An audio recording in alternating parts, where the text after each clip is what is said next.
ఒంగోలు ప్రభుత్వ జనరల్ ఆసుపత్రిలో వైద్య సేవలు మెరుగ్గా ఉన్నట్టు తెలుస్తా ఉంది. ఎందుకంటే ఈ మధ్య కాలంలో దీనికి సంబంధించి ఏదైతే జబ్బులు ఉంటాయో జబ్బులకు సంబంధించినటువంటి ఎక్విప్‌మెంట్స్ పెద్ద పెద్ద మిషన్స్ సైతం అందుబాటులోకి తీసుకొస్తుంది ప్రభుత్వం. ప్రతి గవర్నమెంట్ ఆసుపత్రిలో మెరుగైన వైద్యం అందించే లక్ష్యంగా కూటమి ప్రభుత్వం కృషి చేస్తుందని చెప్పొచ్చు. ముఖ్యంగా దీనికి సంబంధించి ఒంగోలులో పల్మనాలజిస్ట్ సంబంధించి కొన్ని పరీక్షలు అవసరం పడతాయి. ఈ పరీక్షలకు సంబంధించి పెద్ద మొత్తంలో 25 లక్షల వరకు దాదాపు ఉంటుంది. అట్లాంటి మిషన్స్ 2 ఇచ్చినటువంటి పరిస్థితి. పల్మనాలజీలో చాలా కీలకంగా ఆ మిషన్ పనిచేస్తుందని చెప్పేసి డాక్టర్ చెప్తున్నారు. మాట్లాడదాం. దీనికి సంబంధించిన హెచ్ఓడి ఉన్నారు. చెప్పండి, అసలు ఈ పల్మనాలజిస్ట్‌లో ఇప్పుడు వచ్చినటువంటి మిషన్ దాని ఉపయోగం ఏంది? ఎట్లాంటి వాళ్ళకి ఇది యూజ్ అవుతుంది? ప్రస్తుతం డిఎల్సిఓ అంటే diffusing lung capacity for carbon monoxide అనే మిషన్ అందుబాటులో ఉంది. ఈ మధ్యనే వచ్చింది, మాకు ఒక నెలలో వచ్చింది. ఈ మిషన్ వల్ల లంగ్లో కార్బన్ మోనాక్సైడ్ శాతం ఎంత ఉంది అనే విధానాన్ని మేము కనుక్కోవచ్చు. ఈ టెస్ట్ చేసి ఈ పేషెంట్లకి మామూలు మందులతో వైద్యం చేయొచ్చా లేక ఆపరేషన్తో వైద్యం చేయొచ్చా అనే విధానాన్ని మేము కనుక్కుంటాము. మందులతో నయమయ్యేట్లుంటే మేము వైద్యం చేస్తాము. లేదు మందులతో నయం కాదట్లు అనుకుంటే సర్జికల్ డాక్టర్కి మేము రెఫర్ చేస్తాము. ఇంకో విషయం అంటే ఈ మిషన్ అందుబాటులో ఉండడం వల్ల గవర్నమెంట్ జనరల్ హాస్పిటల్ ఒంగోలు ప్రజలకి చాలా ముఖ్యము. ఇంతకుముందు ఈ మిషన్ ఇక్కడ అందుబాటులో లేదు, ప్రస్తుతం అందుబాటులో ఉంది. ఇంకో రెండో విషయం ఏమంటే ఈ గవర్నమెంట్ జనరల్ హాస్పిటల్ ఒంగోలులో మాత్రమే ఈ మిషన్ ఉంది. పెద్ద పెద్ద కార్పొరేట్లలో మాత్రమే అందుబాటులో ఉంటుంది. కాబట్టి మేము ఈ మిషన్ అందుబాటులో మాకు ప్రొవైడ్ చేసినందుకు గాను మా లోకల్ ఎమ్మెల్యే గారికి, ఎంపీ గారికి, ప్రత్యేకంగా మా హెల్త్ మినిస్టర్ సత్యకుమార్ యాదవ్ గారికి మేము కృతజ్ఞతలు పదే చెప్పుకుంటున్నాము. ఎందుకంటే advanced machine DLCO diffusing lung capacity carbon monoxide how to estimate అనే ఈ టెస్ట్ మాకు అందుబాటులో ప్రొవైడ్ చేసినందుకు మేము పదే కృతజ్ఞతలు చెప్పుకుంటున్నాము. అలాగే ఇది మాకు రావడానికి కారకులైన మా సూపరింటెండెంట్ గారికి, మా ప్రిన్సిపాల్ గారికి, మా అడ్మినిస్ట్రేటర్ గారికి, వాళ్ళకి కూడా మేము డిపార్ట్మెంట్ ఆఫ్ పల్మనరీ మెడిసిన్ తరపున ఒక హెచ్ఓడిగా నేను కృతజ్ఞతలు తెలుపుకుంటున్నాను. అయితే చెప్పండి, ఇప్పుడు పల్మనాలజిస్ట్లో ఈ మిషన్ రాకముందు ఈ కేసుని ఏదన్నా వాళ్ళ లంగ్స్ కెపాసిటీ ఎట్లా ఉంది, ఎంత ఉందనే అప్పుడు కొలవాల్సి వస్తే ఏ విధంగా ట్రీట్మెంట్ చేసేవాళ్ళు? ప్రస్తుతం ఎట్లా వైద్యం యూజ్ అవుతుంది వాళ్ళకి? ఇంతకుముందు కూడా ఉండేది, అది కొంచెం లో గ్రేడ్ మిషన్. అంటే పల్మనరీ ఫంక్షన్ టెస్ట్ అని స్పైరోమెట్రీ పల్మనరీ ఫంక్షన్ ఉండింది. అది కొంచెం తక్కువ.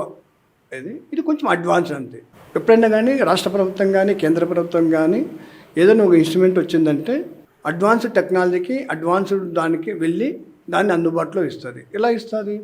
మేము రాష్ట్ర ప్రభుత్వానికి, హెల్త్ మినిస్టర్ గారికి మేము రిక్వెస్ట్ చేస్తాం, సార్ ఈ మిషన్ అనేది ఓల్డ్ అయిపోయింది, ఇది అడ్వాన్స్ మిషన్, మాకు అందుబాటులో ఇస్తే ఇంకా బాగుంటుంది, పేషెంట్కి డయాగ్నోసిస్ బాగా చేయొచ్చు, డయాగ్నోసిస్ చేసిన తర్వాత వైద్యం ఎలా చేయాలా ఏం కథ అని ఉంటుంది. కాబట్టి మేము రిక్వెస్ట్ చేస్తాము, గవర్నమెంట్ మాకు ప్రొవైడ్ చేస్తారు. ఈ పల్మనాలజీ విభాగంలో డైలీ ఎంత ఓపీ నమోదవుతుంది?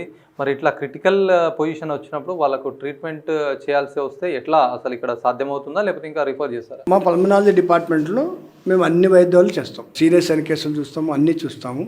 ఏమన్నా మాకు లేని కేసులు ఏమన్నా సర్జికల్ అట్లా ఒపీనియన్ అవసరమైతే ఆపరేషన్ జరగంటే గుంటూరు పంపిస్తాం. గుంటూరు దగ్గరే కాబట్టి దాన్ని పంపిస్తాము. దాదాపు 90% కేసులు మేమే వైద్యం చేస్తాం. ఇక్కడ ఉన్న అందుబాటులో మాకున్న వైద్యం గవర్నమెంట్ జనరల్ హాస్పిటల్ ఒంగోలులో మేము దాదాపు 90% పేషెంట్లకి వైద్యం చేయడానికి మాకు అన్నీ అందుబాటులో ఉన్నాయి. స్టాఫ్ అందుబాటులో ఉన్నారు, పీజీ అందుబాటులో ఉంది. ఇంకొక ఎమర్జెన్సీ సందర్భాల్లో సూపరింటెండెంట్ గారికి, ప్రిన్సిపాల్ గారికి మేము ఏమన్నా మాకు కావాలనుకుంటే ఎమర్జెన్సీ డక్స్ కానీ ఏదైనా పరికరాలు కానీ ఏంటోనైనా అవసరం అని చెప్తే వాళ్ళు వెంటనే మాకు ప్రొవైడ్ చేస్తారు. వాళ్ళు ఎలా ప్రొవైడ్ చేస్తారు? కలెక్టర్ గారి పర్మిషన్ వాళ్ళు తీసేసుకొని, వాళ్ళకి ఆల్రెడీ పర్మిషన్స్ ఉంటాయి. మేము పర్మిషన్ అడిగిన వెంటనే, రిక్వెస్ట్ చేసిన వెంటనే మాకు అందుబాటులో ఇస్తారు. ఇక్కడ ఏమీ లోటు లేదు. వీలైనంత వరకు మాకు అన్నీ అందుబాటులో ఉన్నాయి. 90% అందుబాటులో ఉన్నాయి వైద్యం కూడా. ఎంతమంది డైలీ ఓపీ ఎంత అవుతుంది అసలు? డైలీ ప్రతిరోజు ఓపీ పేషెంట్లు, ఐపీ పేషెంట్ అందరూ వస్తుంటారు. ఓపీ పేషెంట్కి 70 నుండి 80 మంది వస్తారు. ఒకరోజు సోమ, మంగళ, బుధవారం అయితే 70 నుండి 80 మంది వస్తారు. మిగతా రోజుల్లో అయితే ఒక 10-20 మంది తగ్గుతారు.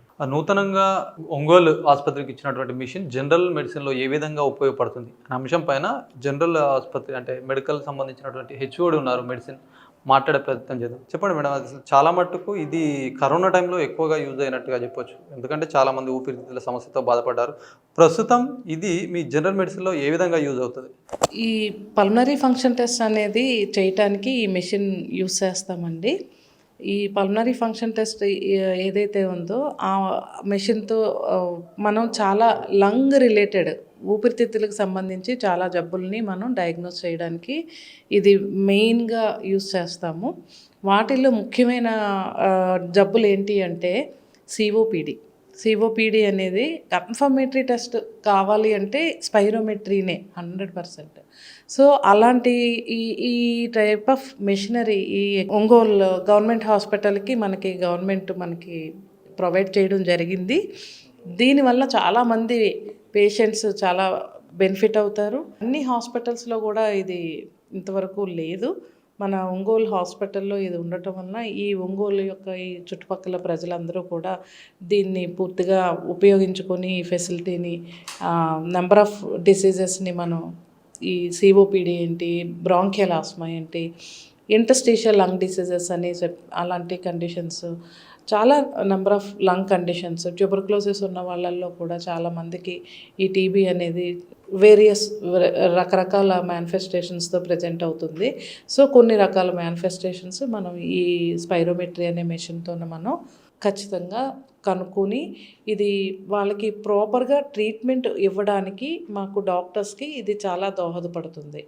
సో కరెక్ట్గా మనకి అది ట్రీట్మెంట్ ఇస్తే patient will be benefited and డాక్టర్కి కూడా పేషెంట్ని ట్రీట్ చేయడం చాలా సులభం అవుతుంది.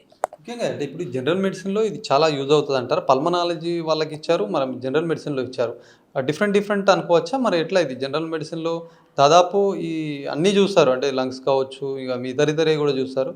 మరి మీకే ఎక్కువ యూజ్ అవుతుందా? ఎంతమంది వచ్చే అవకాశం ఉంటుంది? ఓపీ ఎంతమందికి దాంట్లో ఇట్లాంటి మిషన్ యూజ్ అవుతుంది? ఇక్కడ మనకి ఒంగోలు గవర్నమెంట్ జనరల్ హాస్పిటల్లో జనరల్ మెడిసిన్ ఓపీలో దాదాపుగా మేము రోజు 250 నుండి 300 వరకు ఓపీ చూస్తాము. వాళ్ళల్లో చాలామంది లంగ్ ప్రాబ్లమ్స్, ఈ ఊపిరితిత్తులకు సంబంధించి ప్రాబ్లమ్స్తోన ప్రజెంట్ అవుతున్నారు.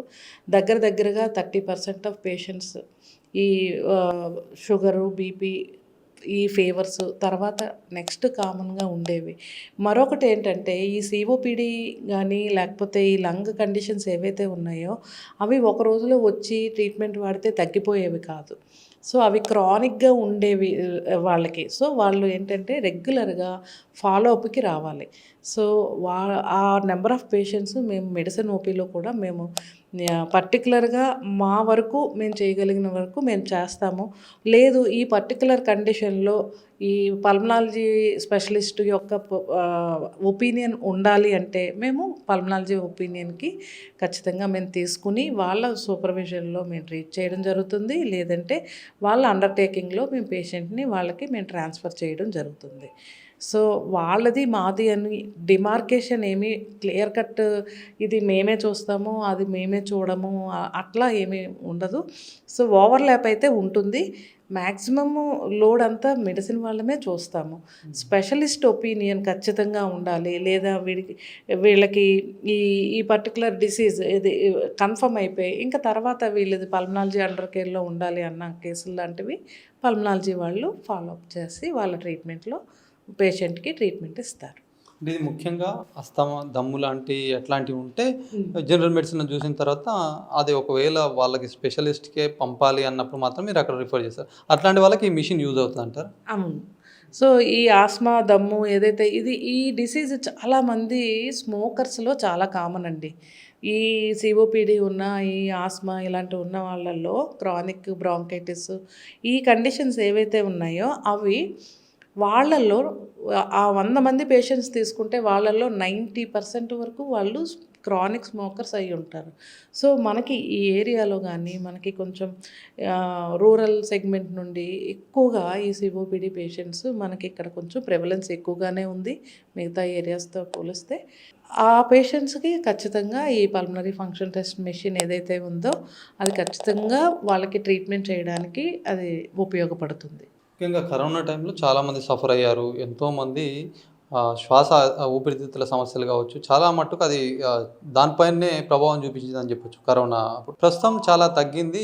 ఆ ఇబ్బందులు చాలా తక్కువైపోయినాయి. ఈ సందర్భంలో మరి ఎట్లా ఇప్పుడు ప్రెజెంట్ ఎట్లా ఉంది? అట్లాంటి ఏమన్నా సింప్టమ్స్ రావడము, ఛాతీని సంబంధించినవి కావచ్చు, దమ్ము లాంటివి ఇట్లా చాలా ఎక్కువ వస్తున్నాయా మేడం? పోస్ట్ కోవిడ్ చాలామంది బాగా సివియర్ లంగ్ డిసీజ్ ఉన్నవాళ్ళు ఈ ఊపిరి తీసుకునే విధంగా ఇబ్బంది పడటము, దాని యొక్క కాన్సిక్వెన్సెస్ చాలామంది ఫేస్ చేశారండి. అండ్ వాళ్ళు చాలామంది ఏంటంటే ఈ సివియర్ లంగ్ డిసీజ్ వచ్చిన వాళ్ళు ఆక్సిజన్ డిపెండెంట్గా ఉండటం, తర్వాత కొంతమందికి వెంటిలేటర్ మీదే మెయింటైన్ చేయాల్సిన పరిస్థితి రావడం, అట్లాంటివన్నీ ఉన్నాయి.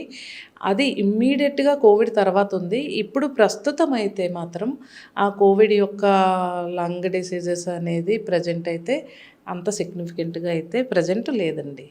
ముఖ్యంగా అంటే ఇప్పుడు ప్రైవేట్ హాస్పిటల్‌లో ఇట్లాంటి సమస్య ఉన్న వాళ్ళకి ప్రైవేట్ హాస్పిటల్ వెళ్తే ఇట్లాంటి మిషన్ కావచ్చు, అట్లాంటి ట్రీట్మెంట్ ఎంత ఖర్చు అయ్యే అవకాశం ఉంటుంది? ప్రజెంట్ ఇప్పుడు జీజీహెచ్‌లో ఇట్లాంటి ఫెసిలిటీ ఉంది కాబట్టి ఒకవేళ ఒక రోగి గనుక అక్కడ వెళ్ళకుండా ఇక్కడ వస్తే అంటే ఎంత వ్యత్యాసం దీని ఖర్చు ఉండొచ్చు? ఈ టెస్ట్ ఏదైతే ఈ పల్మనరీ ఫంక్షన్ టెస్ట్ ఏదైతే ఉందో అది ప్రైవేట్‌గా మనం బయట చేయించాల్సి వస్తే పేషెంట్‌కి దగ్గరగా 1500 నుండి 2000 వరకు ఖర్చు అవుతుందండి ఒక్కసారి చేయించడానికి. అండ్ ఒకసారి చేయించిన తర్వాత ట్రీట్మెంట్ వరకు మనము అన్ని ఫెసిలిటీస్ ఉన్నాయి. లక్కీగా ఇప్పుడు గవర్నమెంట్ కానీ మనకి ఈ మెషిన్ మన హాస్పిటల్లో మనకి ప్రొవైడ్ చేయటం వలన పేషెంట్కి ఆ విధంగా మనీ వైజ్ బెనిఫిట్ అందుతుందండి. ఒంగోలు జీజీహెచ్‌కి మొత్తం 3 మిషన్స్ వచ్చాయి. ఇవి చాలా రకాలుగా యూజ్ అవుతాయి. ఎందుకంటే ఒక పల్మనాలజీ సంబంధించి కావచ్చు, ఇటు జనరల్ మెడిసిన్‌లో ఎవరైతే అస్తమా, దమ్ము ఇట్లాంటివి ఉన్న వాళ్ళకి చాలా రకాలుగా యూజ్ అవుతాయి. బయట కార్పొరేట్ ఆసుపత్రికి వెళ్తే వేలకు వేలు ఖర్చు పెట్టేది, జనరల్ ఆసుపత్రికి వస్తే చాలా తక్కువ బడ్జెట్, అసలు బడ్జెట్ లేకుండానే ఈ టెస్టులన్నీ ఫ్రీగా చేస్తారు. చాలామంది యూజ్ చేసుకోవాలి ఇట్లాంటి అవకాశాన్ని బయటకు వెళ్లకుండా అని చెప్పి డాక్టర్ చెప్తున్నారు. ఏదేమైనప్పటికీ ప్రభుత్వం ఏదైతే జీజీహెచ్లు కావచ్చు మొత్తం వైద్యం మీద ప్రత్యేక ఫోకస్ పెట్టినటువంటి నేపథ్యంలో అనేక పరికరాలకు సంబంధించి కూడా ఇష్యూ చేస్తున్నారు.